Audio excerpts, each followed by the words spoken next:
Good afternoon, everyone, and welcome to the Homework Starts with Home Request for Proposal webinar. My name is Diane Elias, and my pronouns are she, her, and I am currently working from home, so you'll see me here in my living room. I'm also going to have Nancy Urbanski introduce herself before we get started as well. So go ahead, Nancy. Good afternoon, everyone. Thank you so much for your interest in the Homework Starts with Home program and for joining us today. I'm Nancy Urbanski, and my pronouns are she and hers. Thank you, Nancy. And I won't be doing introductions with everyone on the webinar just because we do have a significant number of people participating. And also, I won't ask for introductions in the chat, which is sometimes what we do. Just as a quick reminder, this particular webinar is for applicants who are wanting to apply to run a program or run a project for the Homework Starts with Home funds. And so if you are a household that is currently facing housing instability of some kind, or you're experiencing a housing crisis and are looking for assistance, this webinar will likely not provide the information that you're looking for. And you're welcome to email Nancy or I. Our emails are listed on this screen. So you can definitely email us and we can try to give you information or resources that may be able to help you, especially current administrators who are running our program. But this is really a webinar for the request for proposal process, where applicants are normally an organization of some kind who are seeking funding in order to develop a project that can assist households. All right, so first I'll just let you know a little bit about the webinar itself so that you have that information. Some of you may be new to GoTo technology, so there is a toolbar and you should be able to see that on your screen. This session is going to be recorded, so mute your line unless you're speaking. And the audio controls should show as orange when you're muted, and you'll see a little microphone for that. And then just remember not to put, if you've called in, just remember not to put your line on hold, as this may trigger hold music. If you're muted, that's totally fine. But if you unmute and we're able to hear the hold music, that can be an issue as well. And then for the toolbar itself, there are two options for asking questions. The toolbar on the upper right-hand side of your screen will allow you to ask questions using the questions feature, which is an orange box, and you can kind of see this on the slide as well. And then you can type your question in, and it will land in our queue, and we'll answer them during the Q&A session. There's also a place where the red rectangle there, where you can actually raise your hand, and when you click on that hand icon, it's sort of the same as saying, I want to raise my hand and ask a question, just like an in-person audience, and we'll call on you verbally and unmute your line so that you can speak to us. And so everyone on today's broadcast will also hear that. It won't just be us being able to hear it, but everyone, if you unmute yourself, will be able to hear it. And then you do have two options for listening to the presentation. You can listen through your computer, and if you want to do this in the best way, I would recommend using headphones. Then listening through your computer may limit your ability to speak to us, because some computers have microphones, but some don't. So that's why, in addition, we have that Q&A, sort of the question box that you can type in, or you can actually listen using a telephone. And there's a dial-in number that came along with your invitation. And so what you can do is actually not use computer audio and then use that dial-in option instead. And there's an audio pin that's provided as well. And so you'll be able to use that so that you can actually speak to us and unmute your line. All right, so we'll get started. So Minnesota Housing's mission is to provide access to safe and decent housing.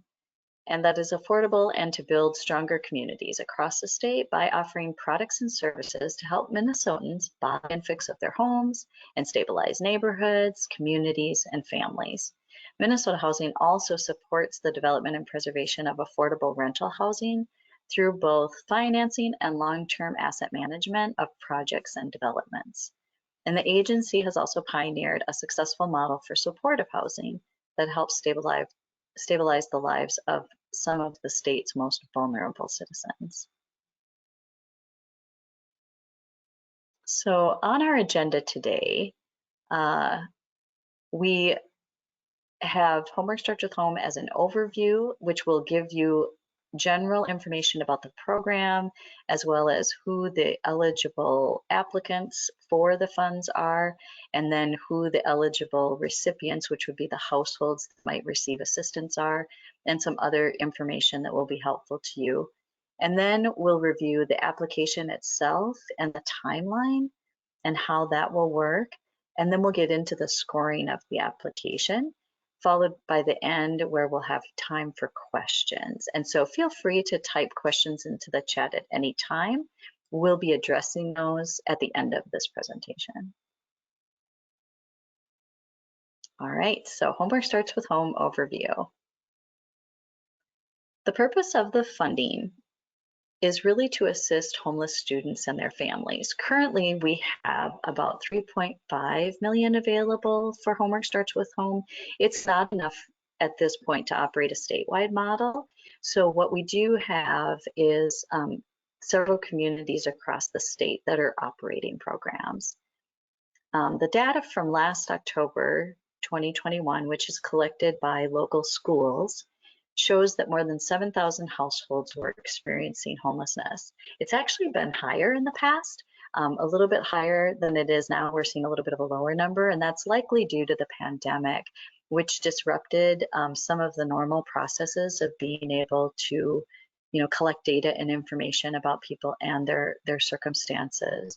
And so we did include a link, which you will find here. I will say that it's a little bit challenging navigating. So if you do need help, reach out to us and we can connect you with someone in Department of Education who can help you navigate that information. But homelessness is really disproportionately affecting African American, American Indian, and LGBTQ populations, as well as students with disabilities. And we want to note that because this program has really been a highlight for us in being able to reach those populations in a pretty significant way so far. All right, so I'll talk about the funding.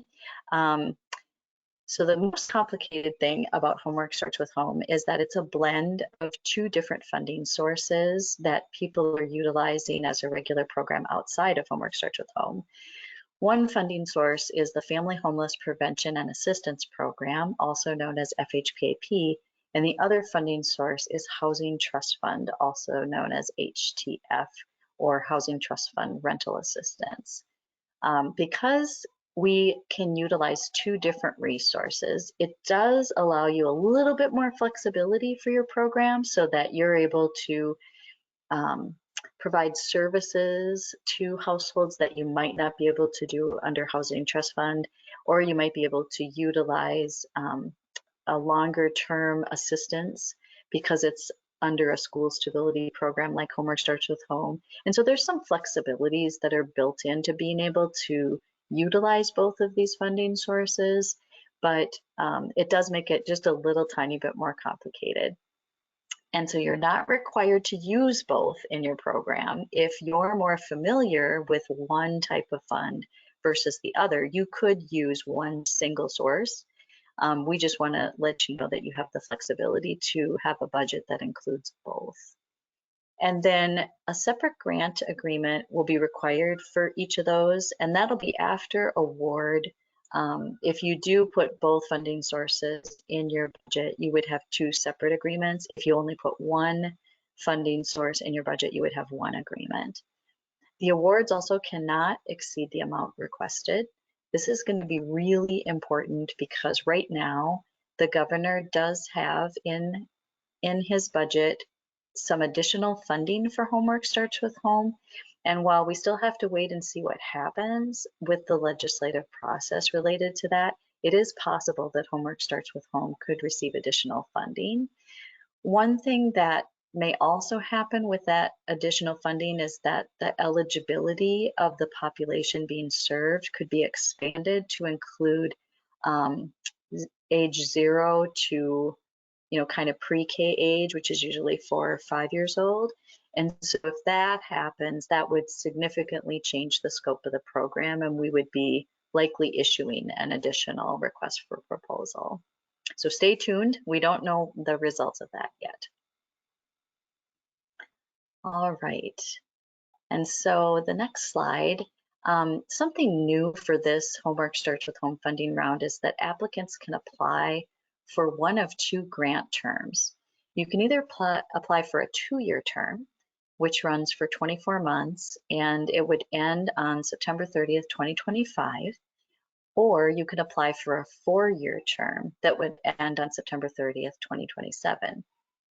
And grantees that have existing Homework Starts with Home projects and are applying for these funds may want to apply for the 2-year term because there will be another funding cycle that will happen 2 years later. So you may want and are able to expend all of your funds quickly because you have a program up and running already, and you may want to have that 2-year term and then come back and apply again once the next funding cycle is released. For those of you who are applying for 4 years, it could be that you're new to providing a Homework Starts with Home program. You might want that additional time to be able to sort of ramp up your program, and then you'll be able to have time also to sort of sunset the program as well. And you might be thinking about applying maybe 4 years from now. You also could apply if your program goes well. It's very possible that if we issue funds again 2 years from now, you could actually apply and have an overlapping grant. But it just is really challenging sometimes to manage those overlapping grants. But we really wanted to create an opportunity where new applicants would feel like they had enough time to get a program off the ground and hire staff and be able to serve folks. And without having that experience with Homework Starts with Home, sometimes a 4-year time frame could be better for you. All right. So I'll let you know now about who can apply for these funds. And this is ultimately the grantee or administrator of funds. So eligible applicants who can apply to run their own Homework Starts with Home program can be a nonprofit organization, unit of government, or quasi-government agency. But the most important piece is that you must be a current Family Homeless Prevention and Assistance Program administrator or a Housing Trust Fund administrator. So there's a current list of these administrators on our website, and you can check and see if you are not one of these, you would not be eligible to apply, but you can certainly connect with those administrators who are eligible to see if they're thinking about putting together an application and whether or not they would consider having you as a partner in that. So similar to the Family Homeless Prevention and Assistance Program, the Homework Starts with Home program is allowed to have subgrantees, and those subgrantees would work as a partner with the application, but it would be the FHPAP or Housing Trust Fund Administrator that would actually be doing the application and applying, and they would just describe those subgrantee relationships as part of the application. So now I'll talk about key roles. I mentioned that the lead applicant is an FHPAP or Housing Trust Fund Administrator. And again, there's that definition of the applicant and what type of provider they might be. Other partners that are required are a school or group of schools or school districts and a local government entity such as a tribe, a county, a housing authority, anyone that is responsible for the mainstream kind of benefits that households might be receiving during a housing crisis. And then there's a further description of Housing Trust Fund Administrator and FHPAP Administrator, just because you might be one, but not the other one. So you might be an FHPAP Administrator and you might want a Housing Trust Fund Administrator to partner with, or vice versa. You might be the applicant that's a Housing Trust Fund Administrator and want an FHPAP Administrator on board as well. And then we also include landlords or owners, because what we've found is that partnership with landlords and property owners can be really helpful in being able to find and secure units for your program, especially because this particular program is focused on assisting or prioritizing homeless households first. So just some more information about the roles that are played. It is possible that one organization might end up playing multiple roles. So for example, you might be a housing redevelopment authority who receives a grant as a housing trust fund administrator, so you're eligible to apply. So you're a government entity potentially, and you also might play the role of the housing trust fund administrator, and then you might find a partner with a school district or other local jurisdictions that might decide to partner with you as well. But you could play multiple roles in being able to apply for this funding. And the list of roles that we described is not exhaustive. There are other roles to be played, including that of the lived experience constituent. So someone who's already experienced housing instability or homelessness would be a great partner for you to have as part of your project.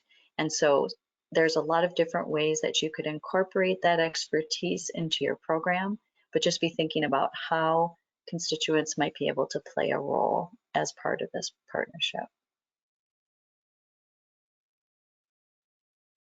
All right, next slide.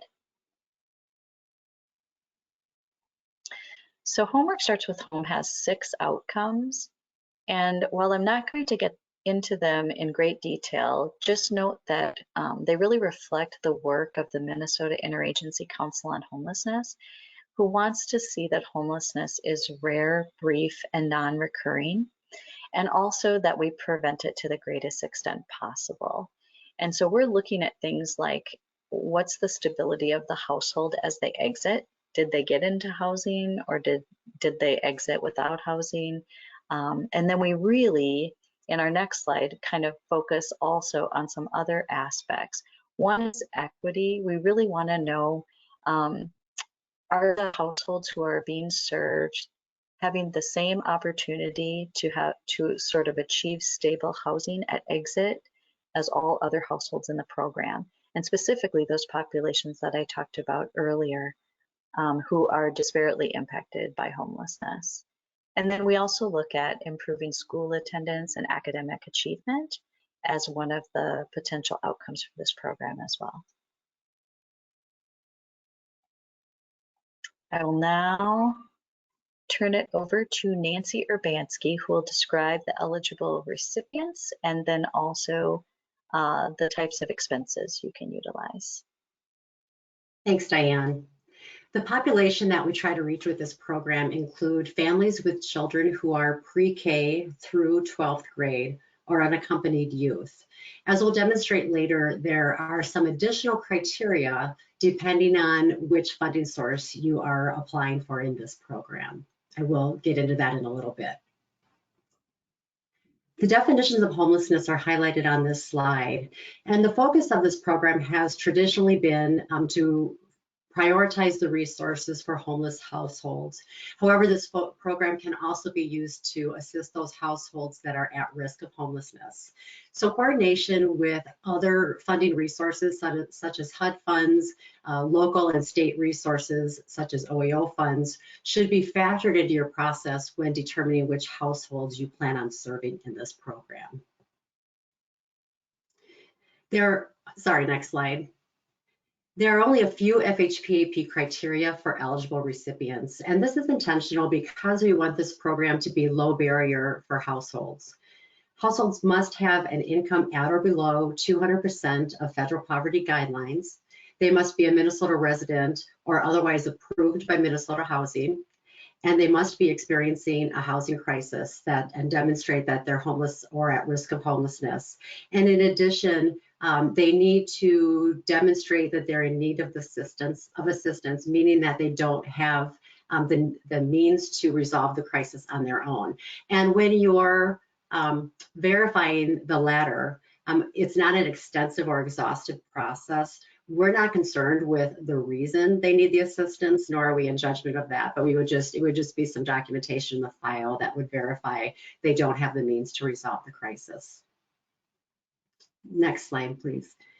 At the time, for Housing Trust Fund, at the time of initial occupancy, household incomes cannot exceed 60% of the area median income, with a priority to serve households at 30% of an area median income.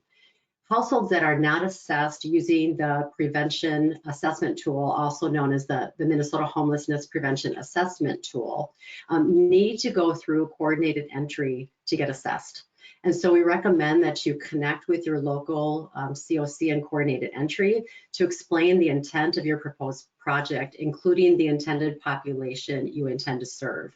If you have a desire to serve a population that would not be identified by coordinated entry, that's a logo COC decision and determination. We don't have any authority over that, so you would need to consult with them before proposing to work outside of the coordinated entry system. Next slide, please. FHPAP direct assistance can be used to assist households with things such as rental payments and utilities, including payments for propane and wood, which would be prepayments. For rental deposits, which are an eligible expense, a household can receive up to 3 times the amount of the monthly rent portion in a rental deposit if required by the landlord. And next slide. HTF direct assistance includes temporary rental assistance, and this rental assistance is not intended to be permanent, and it's more considered to be like a short or medium term. The General Housing Trust Fund program has a 5-year limit for households with some exceptions, though because your program design would be either 2 or 4 years, the length of assistance that they get for HTF could be less. Other eligible costs include security deposit and utility connection fees and other fees as approved by Minnesota Housing. Supportive services are an eligible FHPAP expense. However, they are not an eligible HTF expense. Thus, it's not unusual to see that Homework Starts with Home budgets that are proposed sometimes will pair FHPAP supportive services with HTF rental assistance. Although, as Diane said, you're not required to utilize both funding sources. Eligible supportive services include staff salaries and benefits and other staffing related expenses such as mileage or equipment. And this also can include management time that is spent working directly with households or conducting supervision of FHPAP staff. The FTE budgeted here should be proportional to the amount of time that's actually spent on those activities. And lastly, note that equipment costs and office costs are generally prorated and cannot exceed the equivalent of the full-time, it cannot exceed the equivalent of the full-time equivalent assigned to the grant. So one exception to this is if you have an FHPAP staff that is employed at your agency part-time, and 100% of their time is dedicated to FHPAP. In this situation, it's possible that their equipment and office expenses could be paid for by FHPAP as long as it's identified and approved in your budget.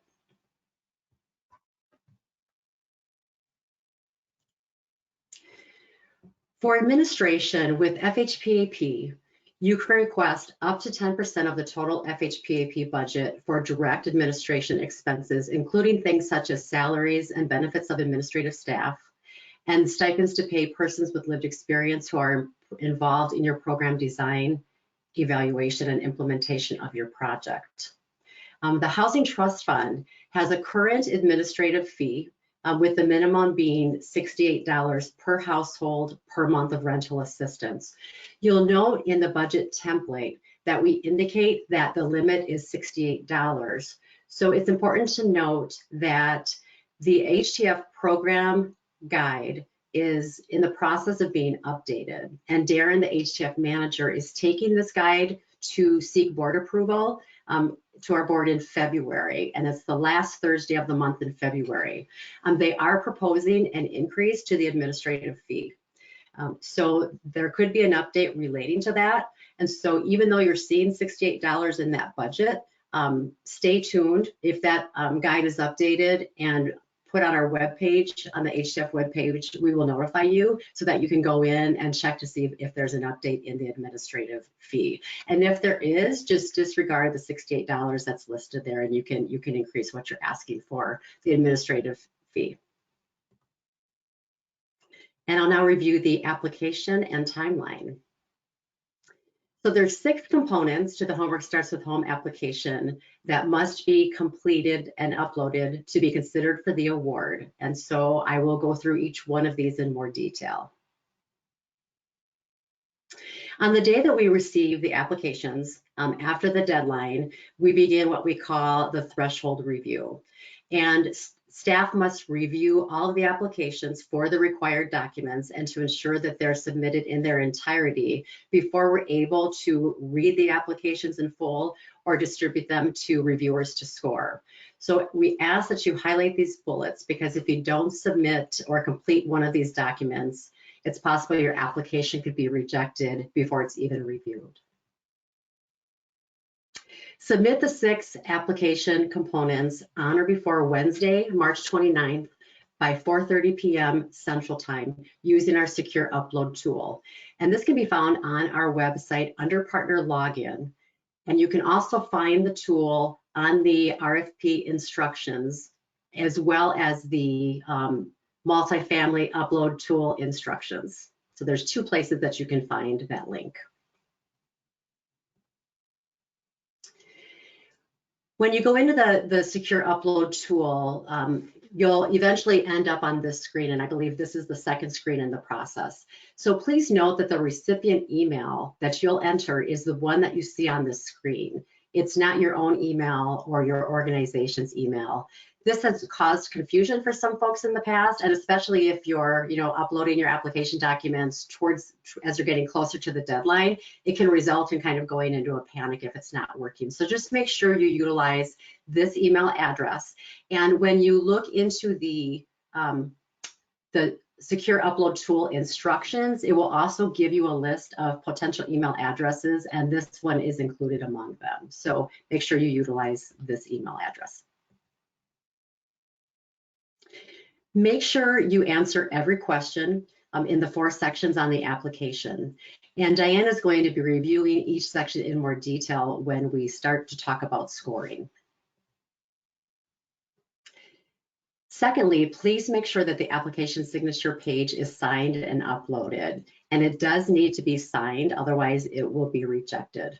It can be signed electronically, digitally, or via wet signature. And if you're using a wet signature, you'll need to upload a PDF copy of this application signature page, and that's allowable. The other documents, however, will need to be submitted in their original format. The third item is a draft memorandum of understanding.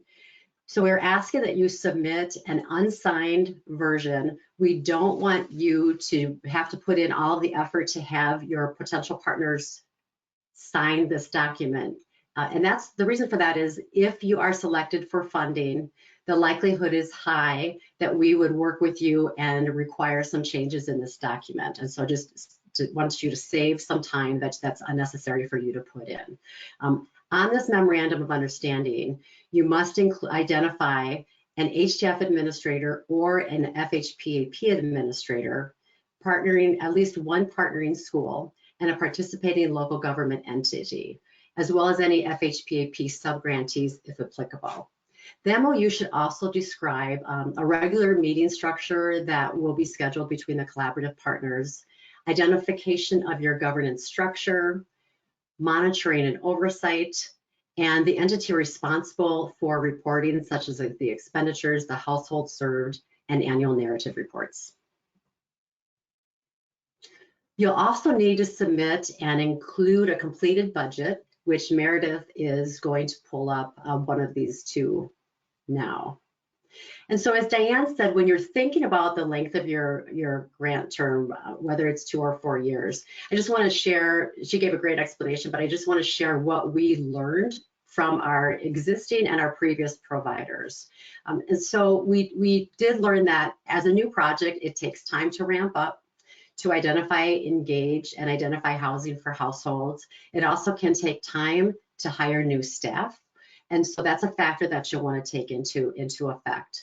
And so for new providers, it's not that you can't propose a 2-year program, but we just suggest that you keep that in mind, because if it takes a longer time to house households, they will have less time in the program if it's a 2-year grant. And our Homework Starts with Home grantees have also reported to us that what they've learned in this program is generally the households that they're serving do need a longer term assistance in order to stabilize. You can see on your screen the budget that Meredith pulled up. The first tab is just detailed instructions on how to set up. Fairly cut and dry, and I think pretty understandable, but if it doesn't make sense, please reach out to us. So you'll just enter the lead applicant information as well as any sub-grantees that you'll be working with in your program. And then secondly, the second tab is we'll ask you to project households. We'll ask for new households that you're proposing in each year of the program, regardless of the funding source. And then if you look in row 8, we're asking you to project any households that will carry over from the previous program year. So in row C8, program year 1, unless you're an existing Homework Starts with Home grantee, you would have 0 here, but you could possibly have households that carry over from year 1 into year 2 and so forth. And then for the budget information, it's a little bit more of a simplified version than what we have had in the past, where for direct assistance and I'll start with that. For Housing Trust Fund, we're asking for a breakdown of the rental assistance that you're projecting, and then all other direct assistance expenses can be rolled up into one line item. And then in row 17, that's the administration, where I talked about that $68 a month. That's a current cap, but that may change. So again, pay attention to see that, because we do want you to capture the administrative fee that you're able to, because we know that there's associated expenses with that. And then similar to HTF with FHPAP, all of the direct assistance can be rolled into one line item, and that's the expenses that we identified earlier in this presentation. And again, you can find a detailed list of eligible expenses in the FHPAP program guide, as well as the FHPAP RFP instructions. And then for support services, travel is a separate line item, and then all remaining expenses can be captured into the other expenses. And then the same for administration. So we'll ask you to enter the budget for each grantee and then each sub-grantee, and then this worksheet will automatically be total up. And again, if you have any questions about this budget form, please don't hesitate to reach out to us. Thanks, Meredith.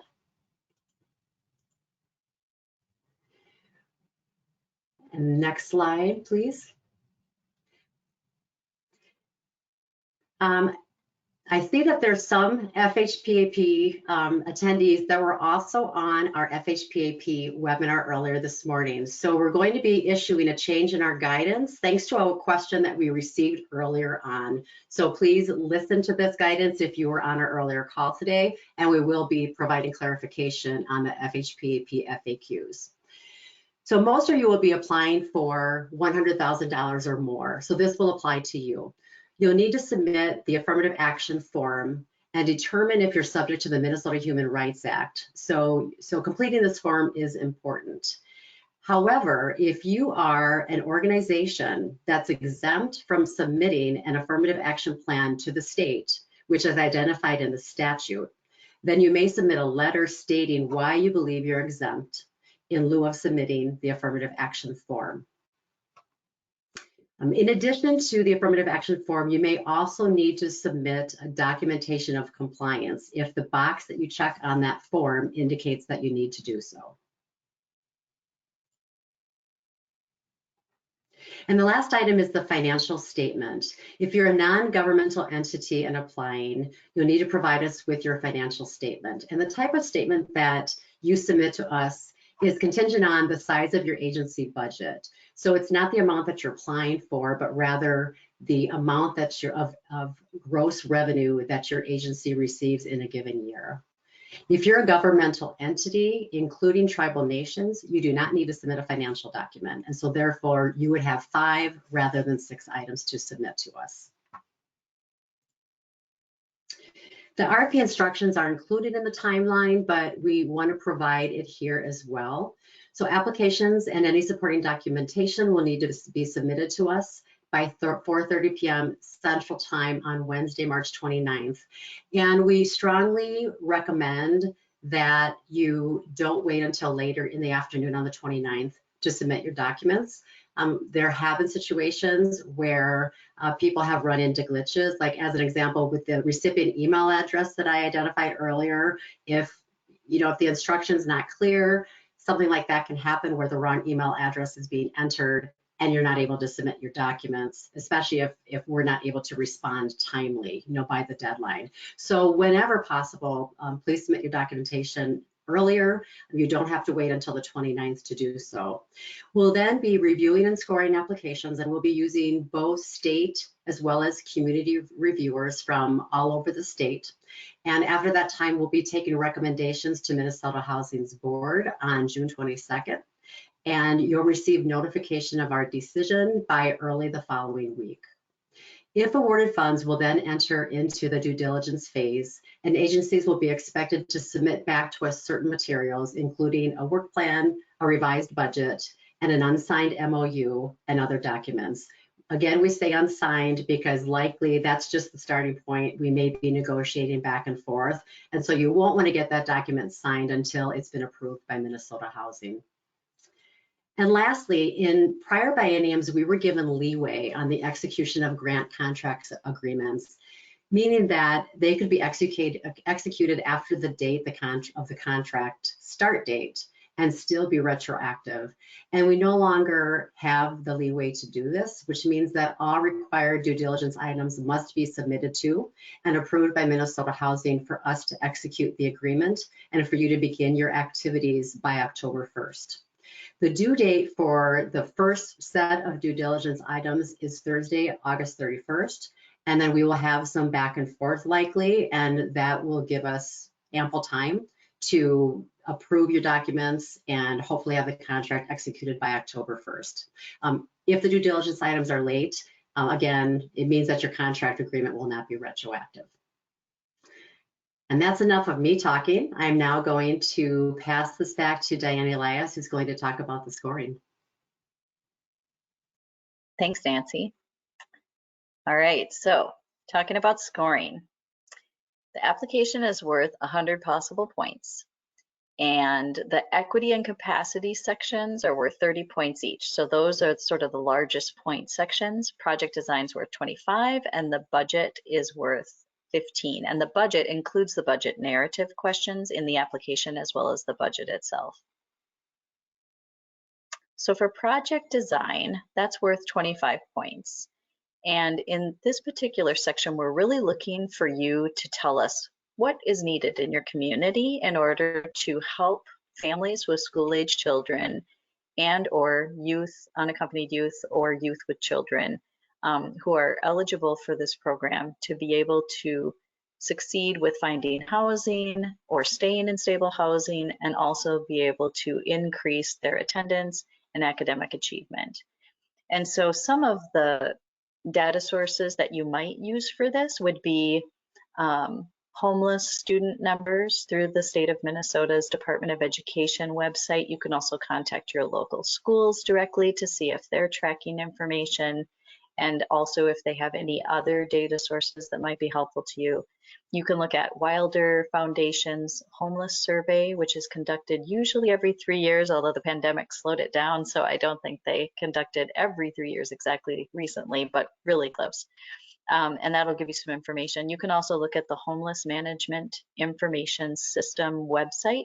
They have a public-facing dashboard. It allows you to even sort by a community and look at some data related to housing in there. So a lot of different places. And then you can also conduct what I think is sometimes more valuable is focus groups or constituent surveys, especially for those households who are eligible to receive this type of assistance, and find out what they think is needed in order to be successful. And then your project description needs to reflect that. So once you've given us, sort of this is the picture of our community and here's the needs in our community, then your project description says, and we're going to tackle these 5, or we're going to address all of the need with this particular package of services. And it'll really show that you've made a connection between what you've identified as the needs in your community and what you're actually going to be addressing with your project. In your project, you'll also want to talk very clearly about the role that the provider is going to play in the transaction as compared to what the role of the client is. And so in some situations, this may vary, and it may vary depending on what kind of staff capacity you have. And it also depends on different providers and partners that you might have. But we do want to know if the client is expected to secure their own housing in order to participate. That's clearly very different than if a housing provider is supporting that client by taking them in, maybe going out together and looking for housing, or building some landlord relationships between the client and the landlord.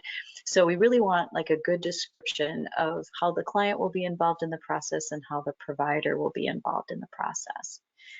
We're very cognizant of the fact that clients during this time are going through a pretty significant crisis and feeling a lot of stress and anxiety, and so trying to figure out like what role the provider plays in that as well. And then the application should also talk about what happens after the household is served, and especially if it's been multiple months but now you're transitioning and the household is going to be sustaining the housing on their own, or transitioning to a program that might provide some ongoing rental assistance. What does that transaction look like? And how does the provider stay involved or stay in touch with the client until that transition has occurred? For the equity section, that is worth 30 points, as I mentioned. If you are a tribe or a group of tribes, you will be receiving automatic points for this section. And it just is about honoring the sovereignty of tribal nation and the fact that they are already meeting culturally specific needs. So the remaining applicants will answer the other questions in this section, and we really want to know, do you have a plan that includes constituents or people with expertise in your project? So yes, there's the planning part of it where you might have done a focus group or asked for input on what people's needs were. But then we also want to know, are there going to be households involved in your project all the way through the implementation? Will there be an advisory group that looks at whether your program's succeeding? Will there be voices of people with lived expertise that are implemented? Are you hiring somebody who has lived experience and went through this, and they're going to be part of your team? So we really want to know, what is the plan to be able to include those voices in throughout the project. And then we also want to know that you're able to serve those households that are vulnerable, as I mentioned, because of their crisis, with patience and empathy. When we did a survey several years ago, actually it was only a couple of years ago, but we found that one of the things that people were most concerned about receiving in a project like this was services with patience and empathy. Even more so than it seemed the financial assistance, this role that providers play to be supportive was really key for those constituents responding to the survey. And so we want to know that your project can deliver these services in that way.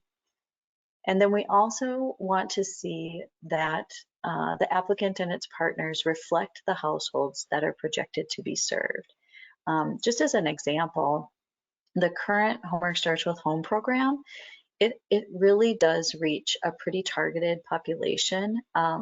Right now, we're serving 67% households who are Black, Indigenous, or persons of color. And so that is fairly significant for this program, and we really would like to see that continue. And the way that that happens is through some really strong partnerships or having sub-grantees that can reach populations that are more impacted by homelessness. All right, and then capacity is worth 30 points. In this part of the application, this is where if you're an existing grant administrator and you've worked with state or federal grants before, you can certainly describe those particular projects. If you're actually receiving Homework Starts with Home funds and applying again, you can certainly describe the project that you've carried out for Homework Starts with Home. But we would appreciate any examples of projects that you have carried out as an administrator, no matter how large or small. So it could be that you worked in a local community and you were a new nonprofit and you were responding to a situation with a disaster, for example.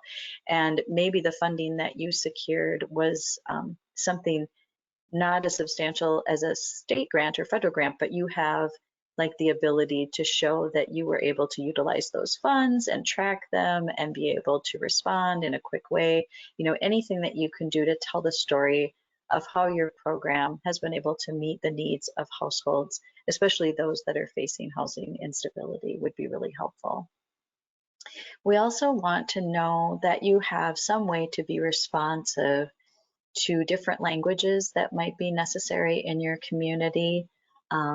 If there are non-English speaking populations in particular, if you have a way to respond to individuals who need deaf or hard of hearing services and translation. So things like that that allow you to reach populations that might otherwise not be able to be reached easily, and have a really good plan about how you're going to address those needs. Literacy is also a factor that you might want to consider when putting together your plan. And then we want to see that your application can describe how it would provide support or technical assistance to your partners, especially the funded partners. So you might be an applicant that's applying for funds with new partners that have not experienced the Homework Starts with Home program, or maybe even the other programs we mentioned, the Family Homeless Prevention and Assistance Program, or our Housing Trust Fund.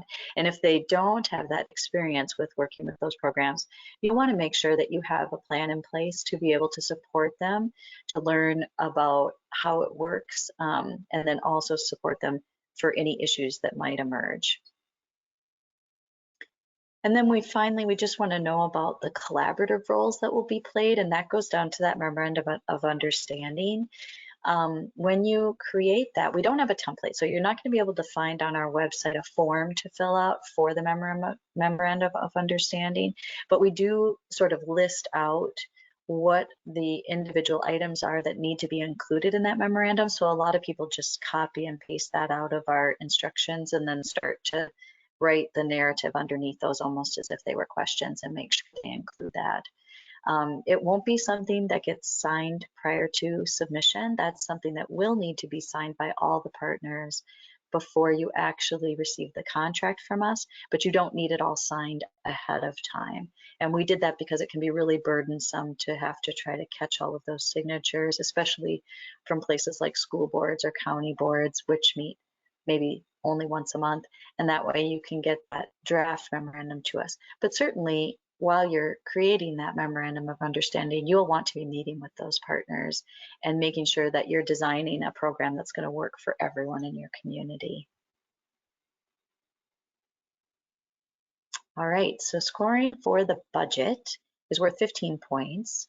And you'll actually fill out a budget document, as Nancy mentioned earlier. And then you'll also have some narrative questions that just get at whether the budget seems to make sense for what you're putting together for a project. So for example, if your narrative in the project design section described that you're going to have 2 staff, one who's going to be working with households who are experiencing homelessness and one who's going to work with the schools, to help households stay in their own housing or something like that, you would probably want to see 2 staff in the budget. And you would want to know, like, how are those staff paid? Is it like an hourly wage? Is it a salary? And do they have benefits? So those kinds of pieces of information and detail would be in the narrative that you provide back to us. We'll also want to see that your admin costs are reasonable. And so just mentioning those sort of caps again. Housing Trust Fund, Nancy mentioned that it's $68 but could go up, so pay attention to that. And then the Family Homeless Prevention and Assistance Program is 10% of the total grant for administration. And then just think about the fact that we have what we call community reviewers looking at these applications.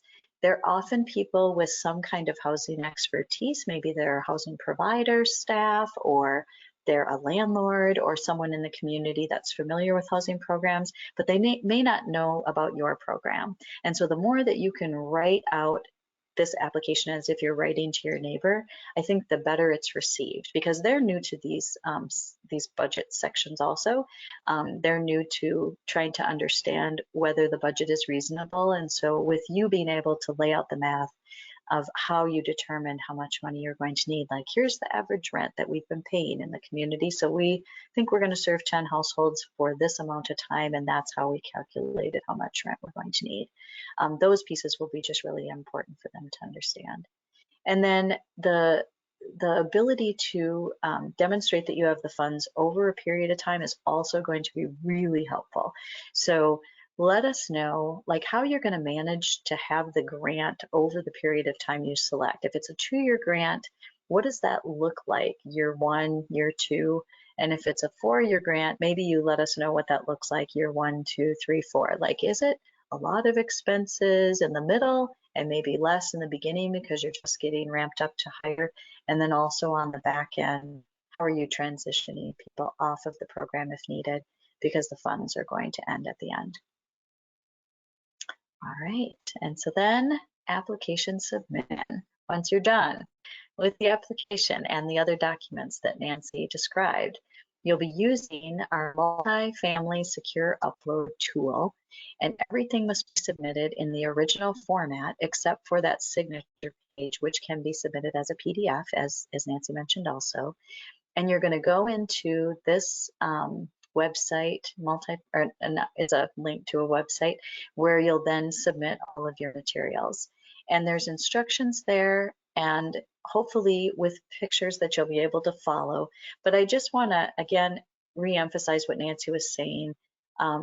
Try not to do this at the last minute. We do have people run into glitches, and it's so stressful to not be able to submit your application on time because you're, hitting those glitches. Try it out. You can certainly go in and, type in to see how it works. You don't necessarily have to upload something, but you can at least go in and see if you can get into the system and understand what it looks like, so that you kind of feel more confident about being able to submit materials on time.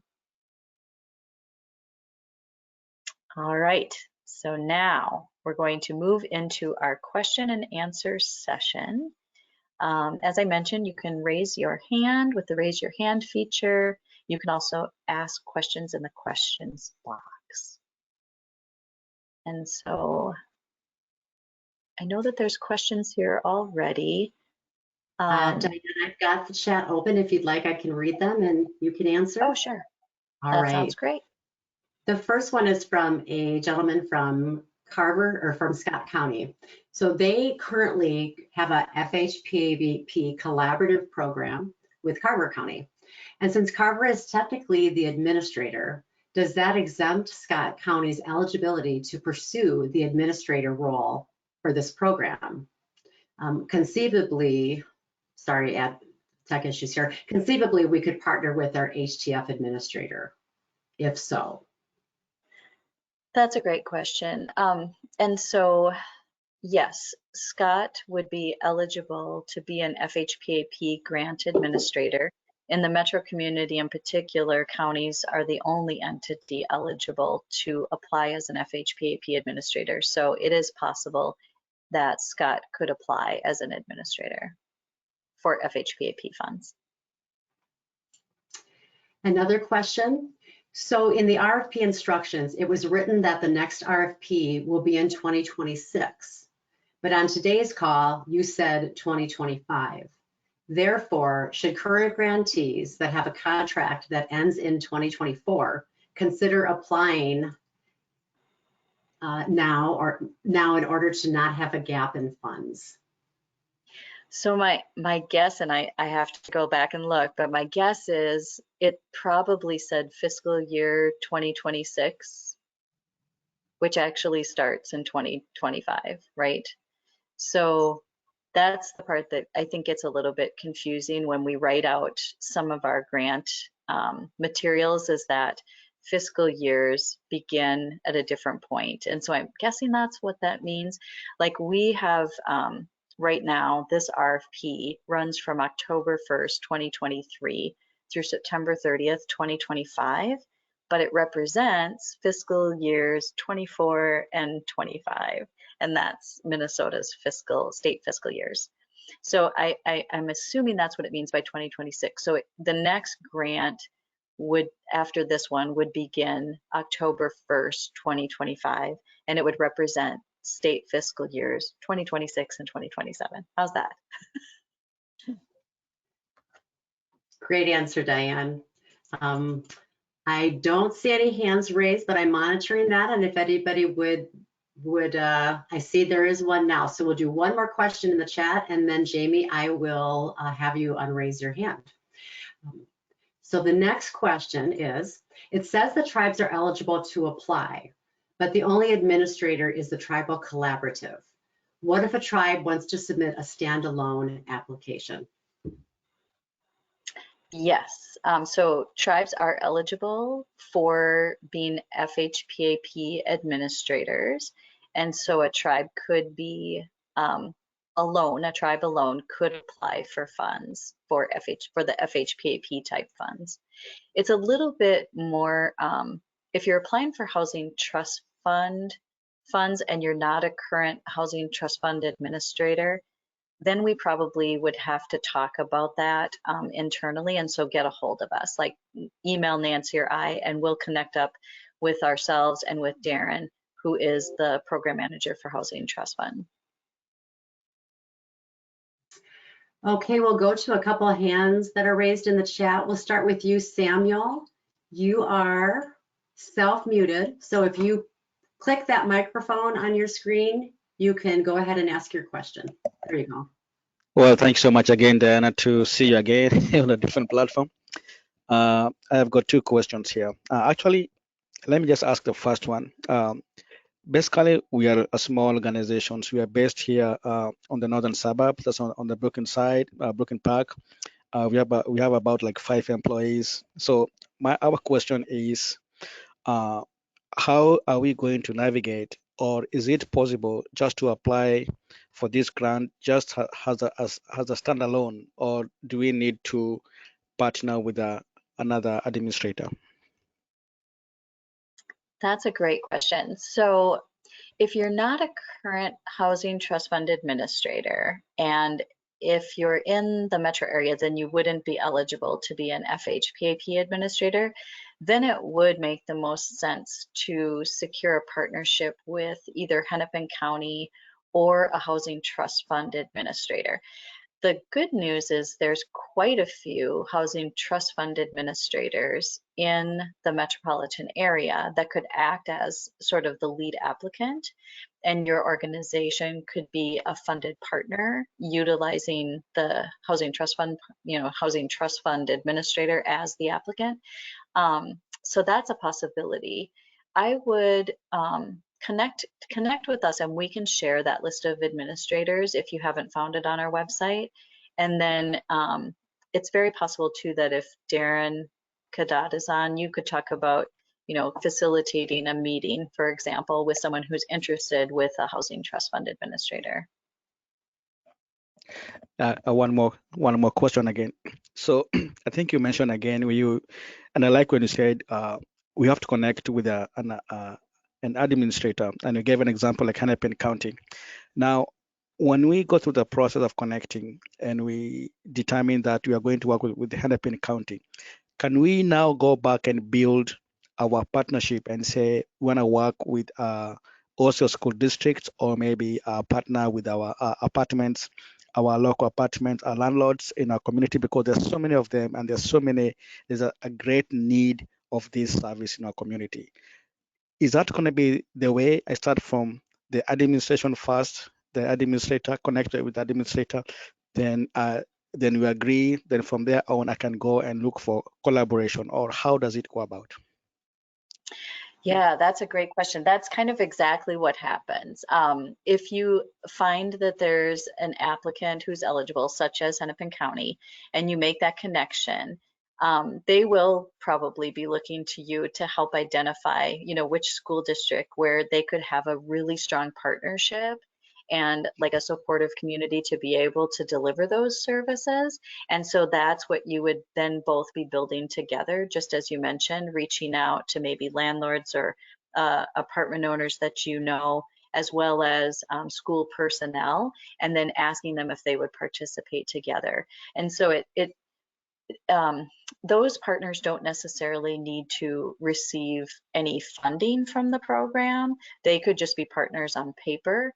And so they might say, yes, we're interested and we would help support your program. And they could be partners in even that memorandum of understanding. Okay, I'm sorry, just the last one.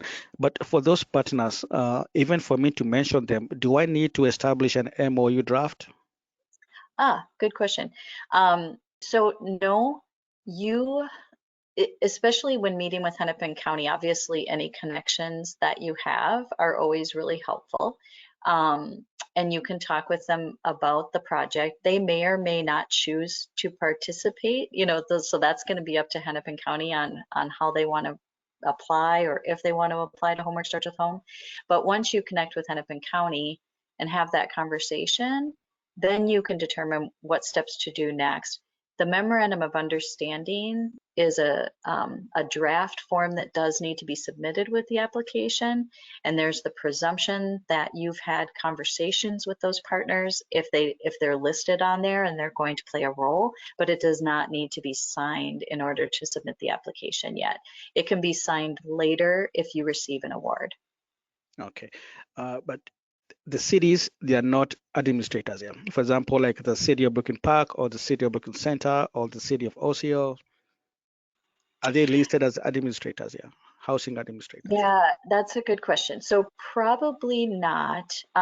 Hennepin County is the only FHPAP, and Okay. Housing Trust Fund, Darren would know those more than I do, but they're usually public housing authorities or housing redevelopment authorities most often. I think every once in a while there's also community action programs. And so it just depends on who the administrators are, but we can get you a list of those. Thank you so much. I do appreciate it. Yeah, thank you for your questions. Thank you. Very good questions. Jamie, I am so sorry that I skipped over you. You are self-muted. If you unmute, you can ask your question. Thanks. I'm Jamie Radel. My question is about the percent of funds through the FHPAP funding allocation that can be used for supportive services. When I was looking at the chart, I couldn't tell if you lumped supportive services in with the administrative costs, but you could only receive 10% in total for both of those activities. So I would just like a little bit more clarification on that. Sure, absolutely. The administrative funds are 10%, so that would be for some of the administrative activities that Nancy outlined. The support services is a separate budget item, and you could utilize some significant funding under support services, especially if you were pairing it with Housing Trust Fund, for example.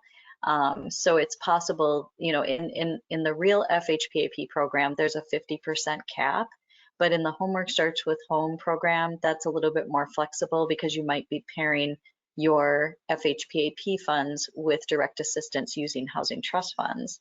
So maybe you're using all of your FHPAP for services or support services and staff, and you'll be using Housing Trust Fund for direct assistance. That's just an example, but it allows you a little bit of flexibility.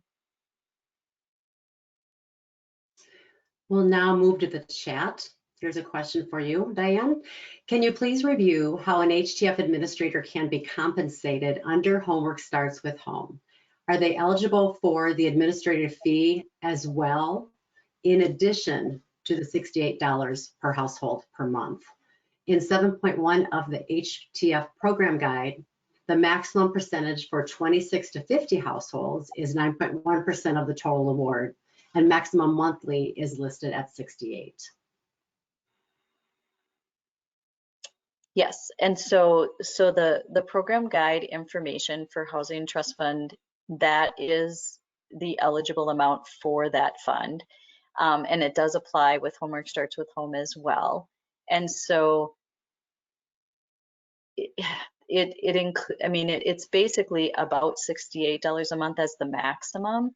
And that's, so thinking about like how you would issue out rent assistance on a regular basis to a household, it should cover the cost of being able to cut that check and continue, that relationship with the landlord. And it also probably includes housing inspection on the front end, because we do need that as part of the Housing Trust Fund program. So it operates really pretty much the same as the Housing Trust Fund for how those dollars work.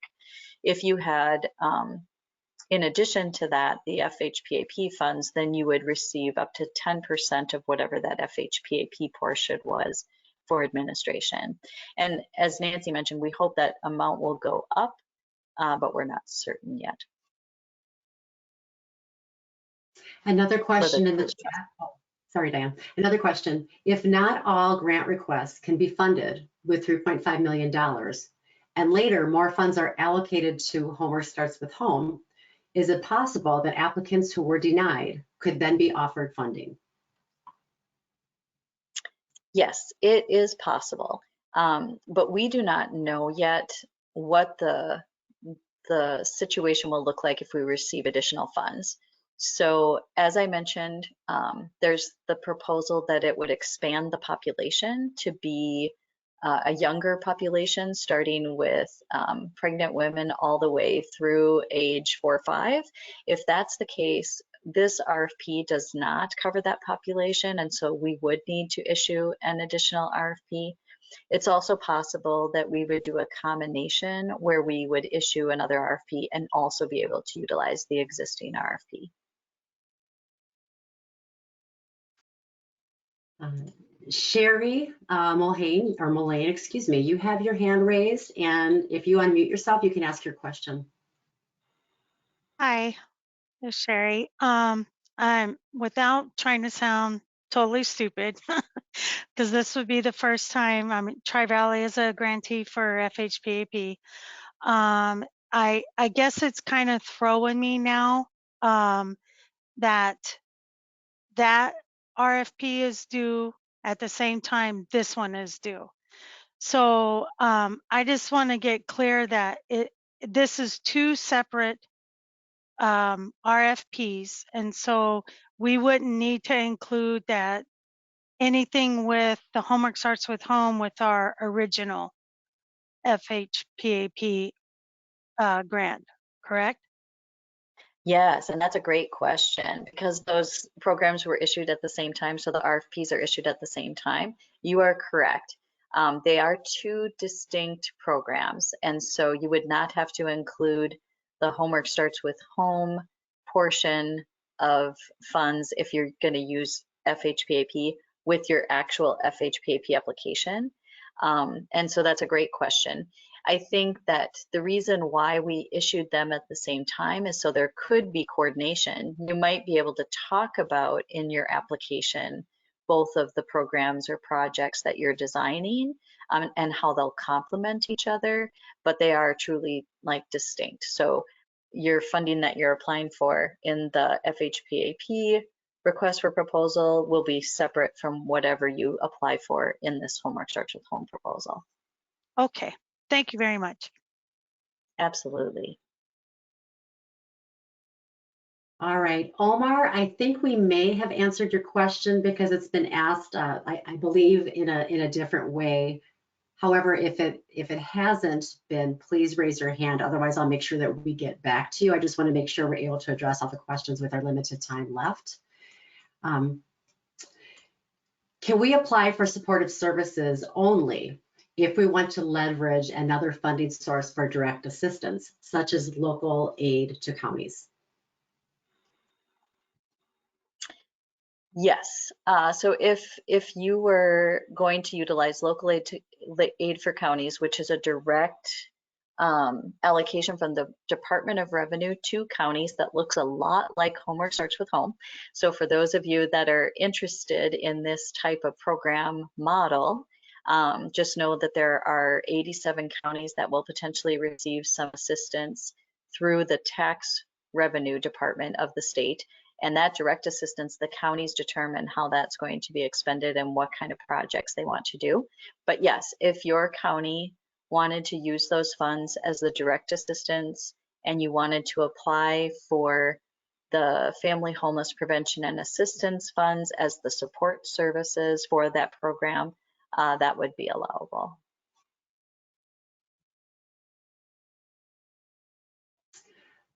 All right, I am just double checking to make sure I didn't miss any questions. So I see two from Omar, and one was about if we could help with down payment assistance or first-time home buyer. And for this program, unfortunately, we would not be able to do that. It's only for the assistance that renters would need, which would be things like rent or utilities. The one place where we might be able to help is with mortgage assistance through FHPAP to help pay a mortgage that was in arrears. That's a possibility, but we couldn't help with securing a new unit that was going to be owned, at least not at this point with this funding. And then, Omar, you had a question about St. Cloud, and I'm hoping that St. Cloud is aware of this funding opportunity as well, or the St. Cloud area. And there is an FHPAP administrator in the St. Cloud area. It's being operated by Lutheran Social Services. Thanks, Diane. There is a hand raised, and I apologize in advance. I think I'm going to state your name wrong. I'm so sorry. Gozi, forgive me again if I pronounced it incorrectly. You are self-muted and you can unmute and ask your question. Hi, thank you. Is there an FHPAP in or ATF administration in Ramsey County? And also, the second question is, how does an organization become an FHPAP or HTF administrator? That's a great question. So in the metro counties, so Scott, Carver, Ramsey, Dakota, Washington, and Hennepin, and Anoka, the county has to be the administrator for the Family Homeless Prevention and Assistance Program, or FHPAP, and Ramsey County is the administrator. They do have and have issued a request for proposal, and I think that one is due March 7th. So you can search for the Ramsey County request for proposal in that community, which hopefully will include opportunities that are like this one. But that's one option. And if you can't find it, will you email me with that information that's on the slide? And then I can connect you with the person at Ramsey County that operates that program. And then there are several housing trust fund administrators in the Ramsey County area. And if you email me, I can provide you a list of those as well. But there are several of those. And then if you want to be, yeah, I forgot to answer your question about becoming one. So obviously for FHPAP, the law, the statute that was written only allows counties in the metro area to be applicants. But for Housing Trust Fund, it's possible to become a rent administrator if you do have some of that rent administration experience. And so if you are interested in finding out more about that and what the qualifications would be, I can, if you send me your email, I can give you the contact information or have our staff contact you directly with that information. Thank you. I see. I want to Nancy, can I just say something out loud too? One of the things that's probably been the greatest challenge for both Nancy or I with the programs that we are operating, including this one that can be really complicated, and also the FHPAP, we're challenged with trying to figure out how to draw in a lot of new providers, especially those that can reach populations that haven't been reached before, and be able to do that under the current rules and requirements that we have. So we are making we're making progress there in being able to start expanding what this program looks like and who the providers can be, and we're working really hard at trying to make that opportunity a greater opportunity. But we do have some hurdles that we have to still get through. So I want to acknowledge that at least for some new applicants who might be participating in the call, that it could seem frustrating, like we have a request for a proposal, but trying to figure out how to even get in and be able to contract for the program is really challenging. So just know that if you reach out to us, we will definitely connect you with the folks that can help you, at least in the interim, be able to access, you know, that type of program or be able to participate in a project at the local level if it's not going to be something that can directly happen with the state. Thank you for saying that, Diane, and acknowledging and validating that. And I also, when we post the frequently asked questions, which we'll be doing next week, we'll also add links to the FHPAP and HDF current administrators. However, please don't hesitate to email us and we can get that to you sooner as well. There are no additional hands raised at the moment, nor any additional questions in the chat. Samuel, you are self-muted. Go ahead and unmute and ask your question. Well, my question is in regard to the grants. I know you have given a specific timeline. I think you mentioned you have 2 years and you have 4 years. What happens when you apply for a grant for 2 years, then you finish less than 2 years, or you apply for 4 years, then you finish on the third year? What happens? Is there like a penalty? Yeah, that's a great question. We don't have enough funding ever for this program, usually for the number of households who are eligible compared to how much money we actually have to be able to serve them. So often in our current programs, organizations have to turn people away, or they have to assess households and sort of screen the households to find the ones who have the greatest risk in order to be able to serve them. And how the program operates currently is that most of the administrators have figured out ways to limit the assistance. So it might be that they have assistance the first week of the month, and then they stop taking referrals for the last 3 weeks because they know they don't have enough money. And then that way they have money the following month. And so we do try to spread out the funds in our programs so that they last through the whole time frame. But we also recognize that there are a lot of households then that are not going to be able to receive assistance. But programmatically, I think our administrators have figured out ways to stretch the dollars across the entire time frame. And the way they do that is by limiting the number of households they serve. Thank you so much. Yeah, and that's a good question about a penalty. We do monitor the expenditures, and we do expect that that you're close to the amount that we would anticipate to be expended. So for example, at 1 year of a 2-year grant, we would presume you would have spent somewhere around 50% of the funding on your staffing and assistance. And we usually give a little wiggle room there between, like, 45 and 55% of the grant, for example. But we do monitor that closely because we do want to see the funds last throughout the biennium.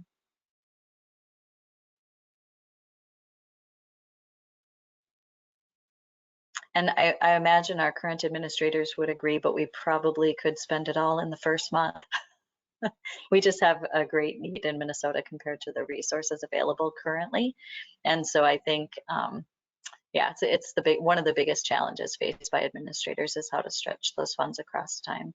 It's also something to be able to predict, right, how much rent someone's going to need over a period of time. You know, families vary in their capacity to sustain rent, especially if employment factors are part of it, or something happens with the household. It's really kind of an unpredictable thing. Our administrators who are used to doing rent assistance start to get used to patterns that they're able to predict fairly well how much funding they might need per household, and then they sort of build their program around that. But anything can happen, just like we saw these past few years with the pandemic. You know, things can happen to sort of shift that whole perspective to look like something different. And so we're aware that those things happen. And we're more interested in the communication with our administrators directly about issues that come up. If you find that, you know, you're not expending funds, or you're expending more funds than anticipated, as long as you're talking with us and trying to work together, it works really well.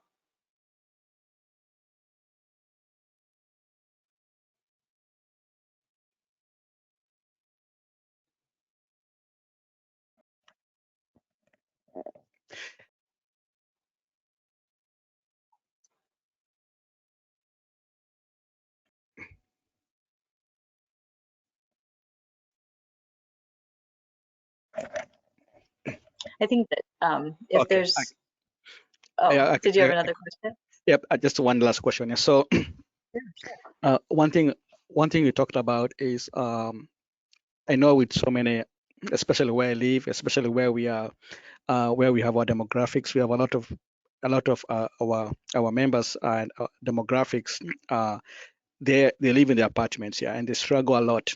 So my question is, like I said before, our concern is the money might run out so fast. But again, I want to make sure that I comply and I keep that money, the grant, try to comply within the grant, the framework of the grant period. So my question is, if somebody, let's say, has a rent of 800, do we really have to comply and say we have to pay 800? Can we go 600, or can we assess and reflect and determine what amount of money this person can bring on the table to add to the grant, to add to the rent, to make it full 1,000, or make it full 1,000, or So I'm trying to understand how all this framework works, because like I said, the need assessment will be high because of the demographics and where we live. It will. I agree with you. And yeah, so the answer is yes. Creativity is applauded. So however creative you can get to make that work is allowable. And that's something that I think a lot of our grant administrators do. They work with the household to see, you know, how much can you pay? Then our flexible amount will be X. And then if the household maybe increases employment or hours, the amount might reduce, but you're still providing some assistance. So you might start at 800, then you might go down to 600 if someone becomes employed. And then maybe over time you're reducing because they get a raise, or maybe they take on a second position, or something happens where they have some mainstream benefit money coming in that can help. So yes, it is possible to adjust the rent for a household over time in order to assist them. And there are, so in FHPAP, we recommend looking at the income at least every 3 to 6 months, not where you have to do like a HUD income certification, really in depth looking at income, but really just assessing what's their current income compared to when they started in the program, and are they still eligible, you know, for the assistance. With the Housing Trust Fund program, they do an annual recertification of income that looks a little bit more like a more intensive HUD recertification of income, and that happens annually. So just depending on the funds might impact how you operate the program, but there is that flexibility to have your rent assistance go up or down in accordance with the household. If you're serving very few households, that's doable. I think rent administrators would say if you're serving a lot of households, it gets challenging having to do different amounts of rent each month. Thanks, Dan. We have time for one Thank you. more question, and I only see one more, and that's you, Addie. I've unmuted you. You just need to unmute yourself, and then you can ask. Hi, Diane and Nancy. How are you guys? Good. How are you, Eddie? We're doing good. I'm doing good. So I have a quick question. I really want to see if I can get the list emailed to me as well for the administrator for FPHP and the Housing Trust Fund. And then my question is, I know in the metro area out in Brooklyn Park and the surrounding areas, there's not a lot of work being done on the Homework Starts with Home or grantees for that. Is there a way that I guess if there's a list of organizations that's interested in doing that, if we can get a list of that together, are you able to do that? Yeah, that's a good question. So we don't maintain a list of interested partners. It's a great suggestion. I mean, we haven't done that before. You can see who already has received Homework Starts with Home assistance. There's a contact list on our Homework Starts with Home webpage that will show you who's receiving the grant right now. And there is one located in Brooklyn Park through Hennepin County. And I don't remember how broad it is. You know, some of the grants don't include all of the schools in a given region, so it might be just a few schools, but there is a program operating there. So there would definitely be some interest, at least from those partners, I would imagine.